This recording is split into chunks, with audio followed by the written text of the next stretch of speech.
ses œuvres semblent refaites d'ivoire. Pygmalion est très exigeant et cherche une femme pour qu'il l'épouse. Mais il voit uniquement les défauts de toutes celles qu'il rencontre. Il choisit donc de demeurer célibataire. On livre un grand bloc de marbre à son atelier. Le sculpteur, observant la pierre brute, voit qu'elle possède toutes les qualités nécessaires pour en faire un chef-d'œuvre. Il décide alors de réaliser une statue à l'image d'une femme, mais pas comme celle qu'il aperçoit dans les rues. Dans sa radicalité, Pygmalion souhaite créer la femme parfaite, la plus parfaite et la plus achevée qu'il soit, jeune, belle et vierge. Pour cela, l'artiste se dit qu'il va utiliser sa propre et féconde imagination pour représenter une telle femme. Et Pygmalion se met au travail pendant un long moment.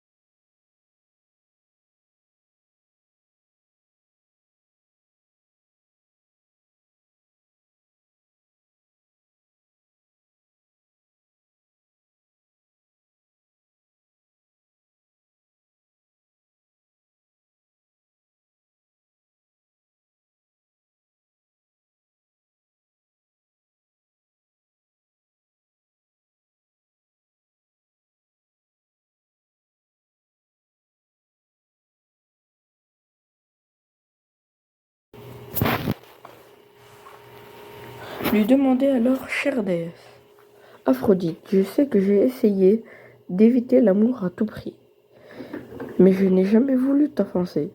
Aujourd'hui, je me tiens ici prosterné, devant ton temple dépassé par le pouvoir de l'amour, et je vous demande une femme qui ressemble à Madame d'Ivoire.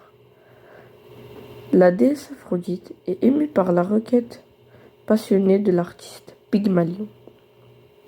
Retourné chez lui, il retrouve sa bien-aimée. Le sculpteur pose ses mains sur ses joues et il embrasse ses lèvres. À ce moment-là, il sent la chaleur et la douceur de la bouche de la statue. Son corps n'est plus rigide comme de la pierre. Elle s'abandonne dans ses bras. Aphrodite a réellement transformé sa statue de marbre en une vraie femme. Sous la bénédiction de la déesse de l'amour, Pygmalion et Galatée se marient.